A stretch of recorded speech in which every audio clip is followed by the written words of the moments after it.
Assalamualaikum warahmatullahi wabarakatuh.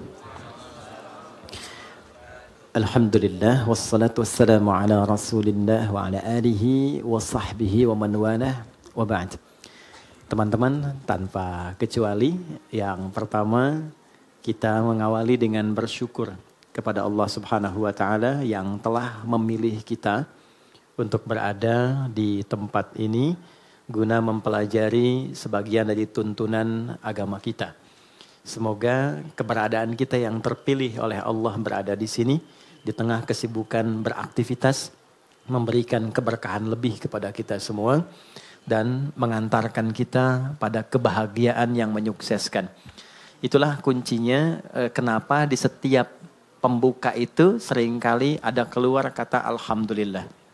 Jadi secara psikologi ketika diteliti, syukur itu lebih sering menghadirkan kebahagiaan. Nah sekarang yang kurang dalam kehidupan itu seringkali adalah kebahagiaan. Dan kebahagiaan itu diingatkan oleh Allah itu 5 kali dalam sehari. Karena seringkali capaian-capaian, target-target kehidupan kita yang kita kejar itu mungkin bisa didapati, tapi boleh jadi dari setiap hal yang didapatkan belum tentu itu bisa melahirkan kebahagiaan untuk kita. Nah, kesuksesan yang melahirkan kebahagiaan itu disebut dengan falah namanya. Falah. Jadi ada falah, ada fauz, ada fariha, farah. Oke? Ini fauz nih turunannya ada faiz, fauzan, faizin. Itu artinya sukses. Ya. Bekerja sukses misalnya, ya. Belajar sukses, berkarir sukses. Itu disebut dengan faz. Orangnya faiz. Fauzan, faizin. Pemiliknya. Jadi kalau ada yang namanya fauzan, faizin, faiz, faizah. Itu artinya orang yang diharapkan sukses dalam aktivitasnya. Tapi kesuksesan itu belum tentu melahirkan ketenangan, kebahagiaan. Tenang, bahagia. Jika ada orang yang dia merasakan ketenangan, kebahagiaan. Walaupun mungkin tidak sukses mencapai apa yang ia tempuh dalam karirnya. Dia punya bisnis, dia nggak sukses. Tapi perasaan bahagia aja, tenang aja gitu. Ya. Dia belajar, IPK pengen 4, jatuhnya 3,2 misalnya. Nggak nyampe, tapi tenang aja. Ya, sukses yang belum tentu didapatkan dari kebahagiaan. Farah namanya. Sifatnya Farhan. Farah Queen, jangan Muhammad Farhan. Dia orang yang diharapkan bahagia dalam hidupnya. Walaupun belum tentu sukses. Oke, pilih mana? Kaya tapi gelisah atau miskin tapi tenang? Kaya tapi tenang, oke. Oh ya. Ya, yang malu-malu jawab pengen sebetulnya kan. Oke, nah Allah tuh maha tahu. Jadi nggak harus ditanya, Allah tuh maha tahu. Sebelum dijawab sudah diharapan. Sebelum mimpi sudah dibangunkan. Makanya Allah bangunkan kita dari mimpi, naikkan harapan jadi kenyataan. Diingatkanlah 5 kali dalam sehari. Ya kan? Padahal mandi aja 2 kali kan. Makan 3 kali. Tapi untuk sukses dan bahagia 5 kali diingetin. Gabungan 2 ini disebut falah namanya. Dan ini, pengingat ini, 5 kali ini tidak pernah berhenti dalam 24 jam. Diperdengarkan di telinga kita. Telinga bahasa Arabnya itu udhun. Jamaknya karena banyak yang punya telinga dijamakkan adhan. Adhan. Kenapa adhan disebut adhan? Karena inilah satu-satunya panggilan di muka bumi yang didengar oleh orang yang masih punya telinga dan pendengaran. Itulah rahasianya kenapa waktu azan itu ada perbedaan di setiap tempat.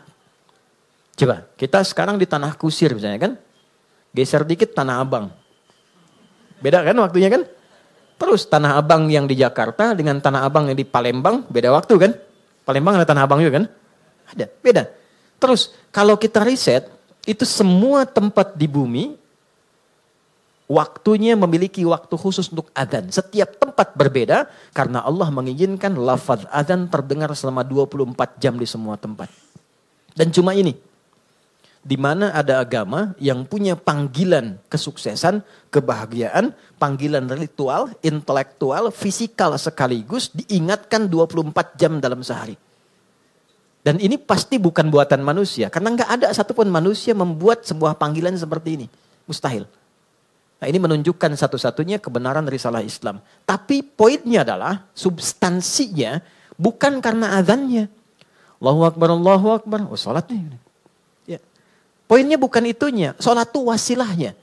Dari kata silah terkoneksi dengan kuat. Yang tak terpisahkan. Kita kumpul sekarang sifatnya disebut silah. Substansinya rahmat, kasih sayang, berbagi, ya. Digabungkan silah dengan rahmat jadi silaturahim. Silah itu artinya hubungan pertemuan yang menghubungkan sifat kasih yang dalam sehingga ketika berpisah itu masih ingat, bukan saat kumpul. Ya, Mas Dude ketemu Mas Baim sekarang nyapa, senyum, wajar orangnya ada. Itu belum silaturahim. Nanti ketika terpisah masih ingat tuh. Masih mengingatkan, masih WA, masih doain, ya, masih punya harapan yang bagus, gitu kan? Nah, itu namanya silaturahim. Jadi silaturahim itu nampaknya bukan saat kumpulnya, saat pisahnya. Nah, pertemuan ini melatih kita mengeluarkan aura-aura kebaikan yang terbawa saat kita berpisah. Itu poinnya. Ibadah yang melatih kita terkoneksi dengan Tuhan, dengan Allah, yang ketika kita selesai ibadah itu masih terhubung dan ingat dengan semua petunjuknya, itu disebut sholat namanya. Dari kata silah. Di sholat itu adalah wasilah untuk mengoneksikan kita dengan Allah yang punya segalanya. Yang punya akses Allah. Yang punya rizki Allah. Yang punya kelapangan Allah. Yang punya solusi Allah. Itulah yang menjadikan fitrah kita menyebut namanya saat punya kesulitan kan. Oke, saya sulit, saya telepon si fulan. Saya miss call si fulan, gak terangkat. Walaupun saya sering telepon dia, WA dia, bikin status tentang dia. Ketika punya kesulitan dia gak jawab. Yang terakhir harapannya siapa? Ya, miss call saya terhadap Allah. Khairai yarah. May ya'mal mithqala dzarratin khairai yarah. Maka diberikan, ya Allah gimana cara saya terkoneksi dengan engkau? Allah ajarkan lewat sholat. Nah, sholat itu hakikatnya adalah wasilah yang mengantarkan kita pada pemberian Allah. Pemberian itu 5 nanti. Makanya sholatnya kenapa 5 waktu. Karena 5 ini yang kita butuhkan dalam kehidupan. Dan puncak yang 5 ini adalah falah. Falah. Ketenangan kita butuhkan. Makanya di rumah tangga kan yang pertama tenang dulu, sakinah. Mawadah itu nyusul setelah sakinah. Mawadah itu kan harta yang berlimpah yang membuat kita nyaman beraktivitas. Ya kan? Mau jalan ada kendaraan, di rumah mau ke toilet nyaman, mau sholat enak, mau tidur enak, itu mawaddah namanya. Tapi mawaddah tanpa sakinah hampa. Dan sholat faidah pertamanya adalah melahirkan ketenangan. Makanya orang itu kalau sholat yang didapatkan pertama itu bukan jawaban doa, tapi tenang. Saya ulang ya, orang kalau sholat kan doa kan, dalam ruku doa, dalam sujud doa, berdiri dia berdoa. Tapi yang Allah berikan pertama kali bukan jawaban doanya. Yang Allah berikan pertama kali adalah ketenangan yang dihunjamkan pada jiwanya. Makanya baru wudhu aja, aura kita sudah berbeda. Nanti baru berdiri ke tempat sholat saja, rasa sudah lain. Begitu mulai bertakbir, ketenangan hadir. Walaupun kadarnya beda-beda, tapi kita tidak bisa tolak bahwa ada ketenangan berbeda yang kita rasakan gelombangnya saat sholat yang tidak dirasakan di tempat lain. Ya, makanya tempat sholatnya disebut musolla. Musolla itu tempat sholat. Tapi nggak pakai hak di ujungnya ya. Ya, musolla gini, musolla ini, ya, atau tulisnya musalla begini. Ya, kalau pakai hak musollah begini, tempat orang disolatkan. Oh, oke. Anda bikin di sini musollah tempat disolatkan tuh. Ya. Oke, musolla tempat sujudnya di situ kita sujud kalau diperluas namanya masjid. Masjid itu tempat sholat, intinya kan begitu kan? Coba masuk masjid dengan masuk rumah sendiri, masuk masjid dengan masuk ruangan kerja, lain gak rasanya? Ada ketenangan tersendiri kan? Ya kan? Ada gelombang yang berbeda ya? Ya? Kenapa? Karena di dalamnya ada amalan pokok sholat. Tempatnya aja udah beda. Masuk tenang, Sholat 2 rakaat, duduk, belum ngapa-ngapain. Bisa ngantuk Pak saking tenangnya. Tidur aja kan? Oke, itulah ketenangan yang Allah berikan pertama kali. Ya, kenapa kita sholat? Karena Allah menginginkan kebahagiaan lekat dalam hidup kita. Baru setelahnya 4 yang lain. Ada jawaban dari doa. Kalau benar sholatnya karena kita terkoneksi dengan yang punya segalanya, yang mustahil pun menurut manusia, itu tidak ada batas menurut Allah. Ya, tidak ada batas menurut Allah. Banyak kisah viral dalam Al-Quran tentang permohonan yang dipanjatkan dalam sholat untuk mengabulkan persoalan-persoalan yang rumit menurut manusia. Contoh, Nabi Zakaria, pernah dengar ya? Baik ya, Nabi Zakaria, istrinya namanya Eliasobat. Dalam bahasa Latin disebut Elizabeth. Elizabeth itu nama genealogi ke atasnya Eliasobat, istrinya Nabi Zakaria. Adiknya dari Hannah. Hannah itu istrinya Imran. Imran dengan Hannah menikah, kemudian mengandung Hannah, Maryam. Dalam kandungan Imran meninggal. Nanti Hannah melahirkan Maryam, Maryam nanti Bunda Maria melahirkan Isa alaihissalam. Oke. Maryam punya tempat khusus untuk ibadah, diberi nama mihrab. Salatnya di situ. Salat di situ. Maka di dalam salat itu tempat menjadi berkah. Secara singkatnya Nabi Zakaria mencoba menunaikan salat di tempat itu. Dalam salatnya minta sama Allah berdoa. Doanya apa? Doa memohon supaya istrinya diberikan oleh Allah karunia bisa mengandung dan melahirkan keturunan. Maaf, vonisnya pada masa itu dipandang monofos dan mandul, tidak mungkin punya keturunan. Perhatikan, karena dalam sholat konektivitasnya pada Allah yang tidak punya batas dalam pemberian. Anda minta pada manusia punya keterbatasan. Maaf, pandangannya terbatas, semakin jauh tak terlihat. Pendengarannya terbatas, semakin frekuensinya tinggi atau paling rendah tidak terdengar. Akalnya pun terbatas.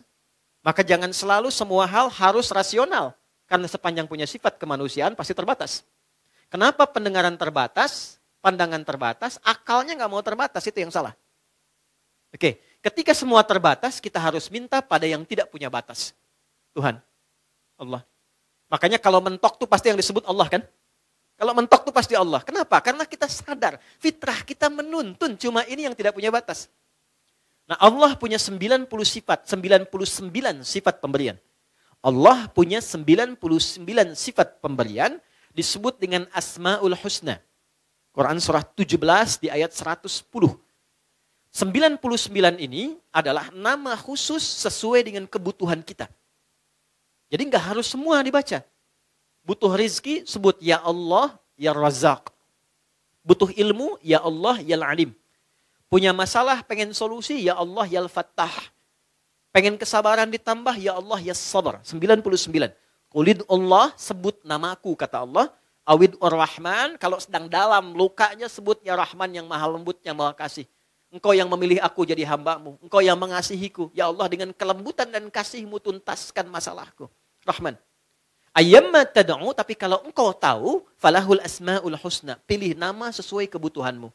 Maka Nabi Zakaria memilih satu nama Allah sesuai dengan sifat yang dibutuhkan. Wahab, pemberi tanpa batas. Karena orang mengatakan ada batasan, maka dipilih nama ini tanpa batas. Kalau meminta dengan nama, sebut ujungnya hab. Makanya sering kita minta, Rabbana hab lana min azwajina. Karena beliau khusus minta ya untuk dirinya, untuk istrinya, maka beliau katakan, Rabbi habli. Kan? Hunalika da'a Zakaria Rabbah, qala Rabbi habli min ladunka dzurriyyatan thayyibah, innaka sami'ud du'a. Itu ada di Ali Imran di ayat yang ke-38. Ya Allah, mereka mengatakan dan memvonis aku dan istriku tak mungkin punya keturunan. Maka dalam sholatku ini aku terkoneksi denganmu, aku minta padamu yang tidak punya batas dalam pemberian. Ini. Apa yang terjadi? Innaka sami'ud du'a. Ya Allah, engkau pasti dengar doaku. Perhatikan kalimatnya, dalam sekali. Nanti kalau berdoa, sisipkan rasa ini. Jadi Allah tuh sangat cepat menjawab pada doa-doa yang disifati dengan rasa yang dalam. Ya Allah, engkau pasti mendengar doaku. Kalau pada yang maha mendengar tidak terkabulkan juga, kepada siapa lagi aku mesti memohon? Gitu ya? Oke? Ya Allah, Engkau yang titipkan dia kepadaku. Engkau yang jadikan dia sebagai anakku. Engkau yang jadikan dia sebagai pasanganku. Engkau yang titipkan dia bukan kepada yang lain. Ya Allah, Engkau yang menciptakannya. Engkau yang mengarahkannya. Maka mohon dengan segala keagungan-Mu ya Allah, jadikan kami orang-orang yang Engkau ridhai. Rubah kami menjadi lebih baik, lebih lembut, lebih damai, lebih tenang. Kalau dengan permohonan dan air mata aku tumpahkan belum juga terkabul, maka tunjukkan kepadaku saat ini dengan cara apa lagi bisa aku memohon padamu. Itu. Saya sering mengambil rasa itu dalam diri itu. Dan itu cepat, kadang-kadang belum minta sudah diberikan. Ya. Dan di Quran banyak, apa yang terjadi? Fanadatul malaikah, kalau doanya benar, turun malaikat langsung menyampaikan. Wa huwa qa'imu yusalli fil mihrab, sedangkan beliau masih terkoneksi dalam sholatnya. Jadi sholat, selain memberikan ketenangan, itu juga mempercepat terkabulnya doa. Doa yang bagaimana yang cepat dikabulkan? Yang didahului dengan ketenangan. Tenang dalam sholat disebut tumakninah. Makanya sholatnya jangan seperti dikejar proyek. Karena proyek sholat itu proyek akhirat, bukan dunia. Ketika teman-teman membawa sifat akhirat ke dunia, maka merendahkan akhirat dengan dunia. Itu poinnya, itu yang menjadikan doa sulit dijawab. Bawa ke urusan akhirat, tepikan dunia. Itulah di awal jumpa kita katakan kenapa tangannya diangkat ke belakang begini, buang urusan dunia ke belakang. Karena yang kita kerjakan sekarang urusan akhirat. Itu hikmahnya, buang urusan dunia ke belakang. Problemnya ketika takbir dunia masih di bawah. Allahu Akbar. Aduh, konten belum jadi nih. Sepatu ketinggalan nih, gitu kan? Ada di mana tadi nyimpen kendaraan, kan? Masuk. Padahal kata Nabi sederhana, buang urusan dunia ke belakang. Ya, angkat tangannya, buang urusan dunia ke belakang, pasrahkan kepada Allah. Lipat tangan begini, ya kan? Kan sudah kita belajar ini ya. Yang baru bergabung teman-teman izin tidak bermaksud untuk mengajari, mengingatkan lihat tayangan sebelumnya. Kenapa kiri didahulukan daripada kanan sudah kita bahas. Kiri gambaran hal yang kadang-kadang divisualisasikan atau digambarkan hal yang kurang baik. Aliran kiri, tangan kiri, pekerjaan kiri kadang kurang bagus kan ya gambarannya. Maka kanan gambaran yang baik. Asal sholat itu asalnya begini. Tidak bersedekap. Terjadilah satu peristiwa, seseorang pernah berbuat salah, kesalahannya fatal. Lalu ia datang mengadu pada Nabi untuk konsultasi. Ya Nabi, hukum saya sekarang daripada saya malu dihukum Allah di akhirat. Sahabat itu dulu begitu. Saya pengen selesai di dunia, gak mau dibuka di akhirat. Karena kalau di dunia ditutup, viral di akhirat itu lebih banyak. Semua dibuka kan? Semua. Sekarang mau ditutup bagaimana? Yang tahu mungkin kita pribadi, teman dekat. Tapi di akhirat semua tahu. Oh gitu Adi Hidayat. Kelihatannya baik. Tapi dibuka satu-satu. Diperlihatkan. Ya, yang baik, yang buruk dibuka. Makanya visi sahabat, saya tidak mau di akhirat dibuka karena viralnya makin luas. Pengen diselesaikan di dunia. Jadi ketika Nabi akan sholat, datanglah orang sahabat ini, tidak disebutkan namanya. Kalau tidak disebutkan, perhatikan rumusnya ya, di tafsir, Quran dan hadis, kalau ada kejadian, tidak disebutkan siapa orangnya, kapan kejadiannya, tapi viral perbuatannya, ini ingin menunjukkan kesan bahwa perbuatan itu akan berpotensi lagi terjadi di masa depan dengan sosok yang berbeda, tapi dengan substansi yang serupa. Ya. Dia berbuat salah. Kita pernah salah nggak? Pernah. Ya.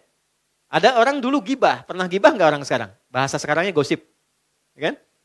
Oke. Mencela dulu ada. Sekarang ada nggak yang mencela? Ada. Tapi kan nggak disebutkan siapa dulu yang pernah mencela. Artinya celaan itu akan terjadi lagi di masa depan. Ya. Masalah dengan kawan. Masalah dengan tetangga, masalah suami istri, masalah dengan anak, masalah dengan ibu mertua.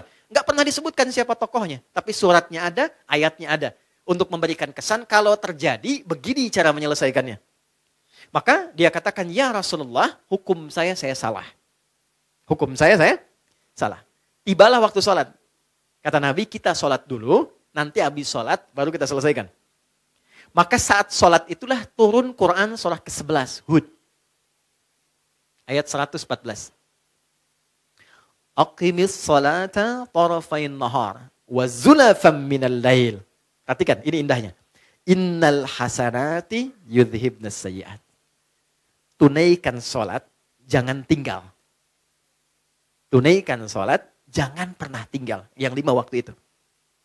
Apa yang dahsyat dalam salat itu? Allah lompat dulu untuk menghibur hati kita. Gak ada orang yang tidak pernah salah, kata Allah. Kecuali Nabi Rasul yang dijaga dari kesalahan. Namanya maksum. Di sepanjang bukan Nabi, sepanjang bukan Rasul, pasti salah. Jadi percuma menuntut seseorang itu untuk selalu benar. Karena sifat manusia pasti salah. Ya kita turunkan babnya ya. Ya, saya ambil contoh. Kami baru pulang dari Mekah, dari Madinah. Terus kita belajar tuh di pelataran Masjid Nabawi, Masjidil Haram. Saya tarik sedikit aja ya, tarik sedikit aja.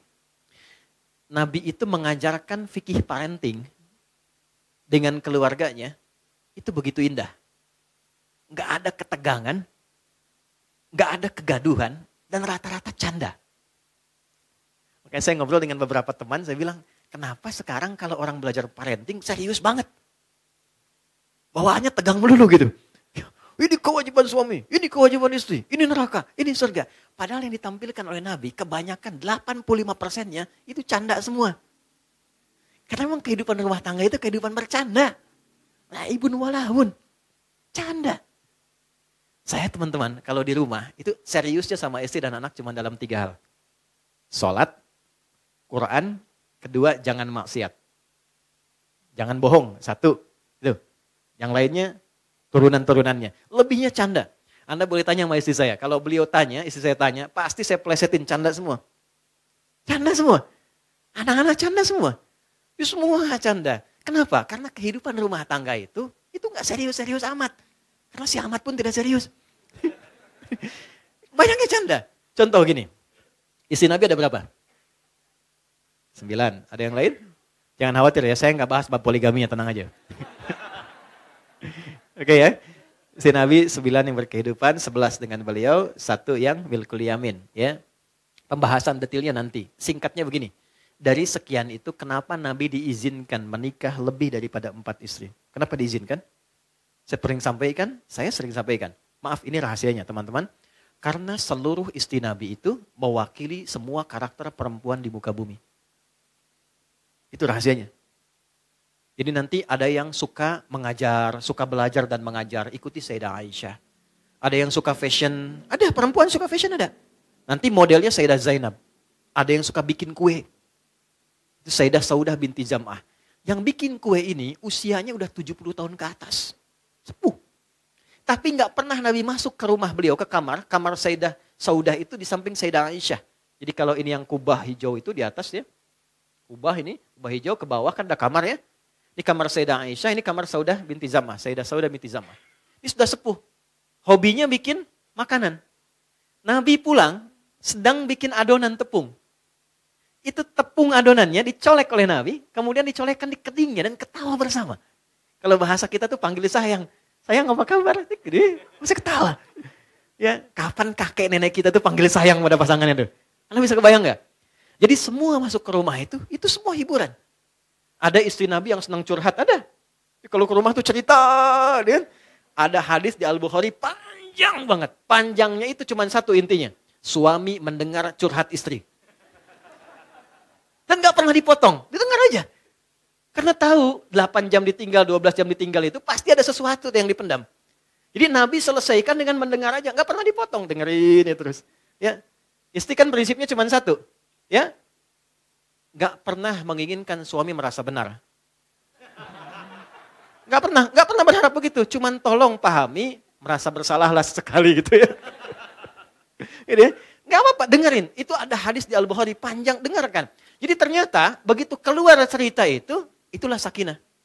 Tenang gitu. Nah itu fikih sederhana dan dalam dengar itu canda. Kadang dialog, kadang canda. Makanya kehidupannya itu yang harmoni yang kita dapatkan. Gak terlalu serius. Nah itu yang saya maksudkan, hal-hal yang kita bisa tampilkan dalam Al-Quran dan kuncinya di mana? Sholat. Makanya semua kisah viral dari istri Nabi itu selalu menyoroti sholatnya Nabi. Itu poinnya, di sholat tuh bikin tenang. Sholat bikin bahagia. Sholat bikin terkabulnya doa. Gitu. Bukan cuma es krim. Ustaz punya hadiah nanti. Boleh. Gini Ustaz punya hadiah. Oh, nih. Bulan nanti sama matahari sekalian. Ya. Ganti ya. Iya. Nanti sama Tante Bulan bilang sama Om Matahari sekalian. Gimana? Alhamdulillah. Alhamdulillah. Anak gak jauh dari bapaknya.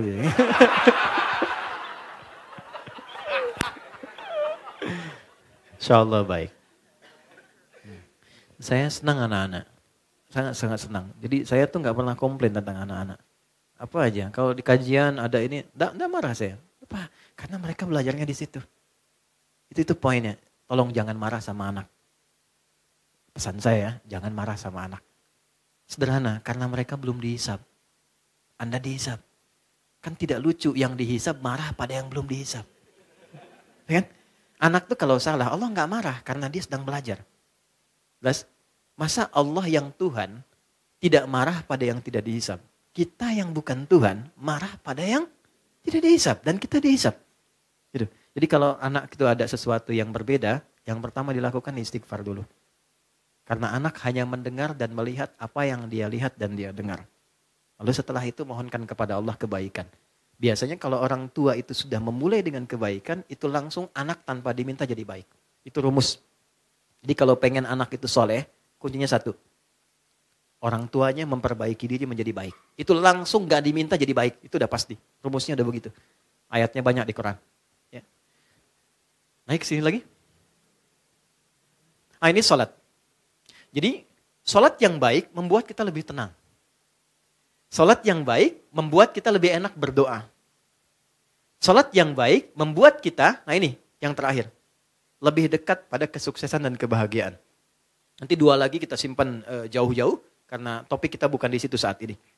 Kumpulan dari semua itu akumulasinya disebut dengan falah. Ini yang diperdengarkan 5 kali dalam sehari.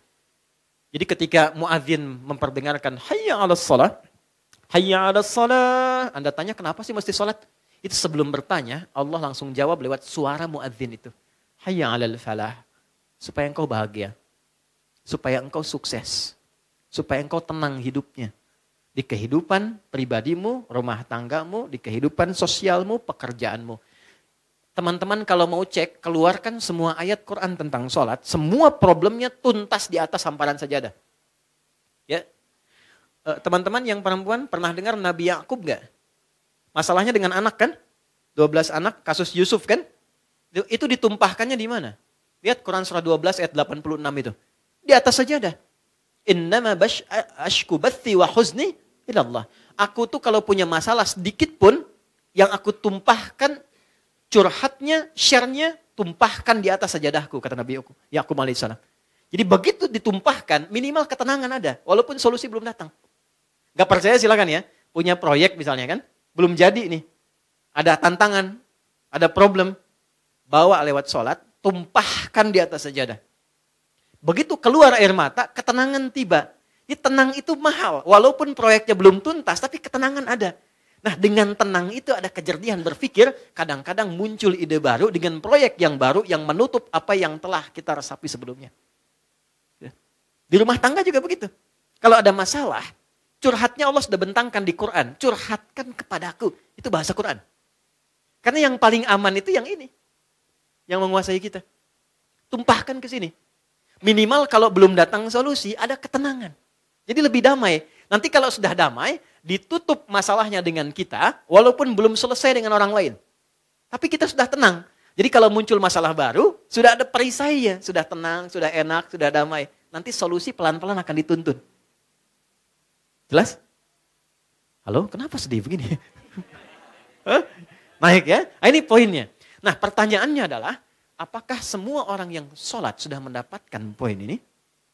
Dulu orang sholat dengan gerakan yang sama, bacaan yang sama, nabi yang sama, bacaan-bacaan ayat dan surat yang sama, mereka meraih apa yang dijanjikan oleh Allah dari semua manfaat sholat.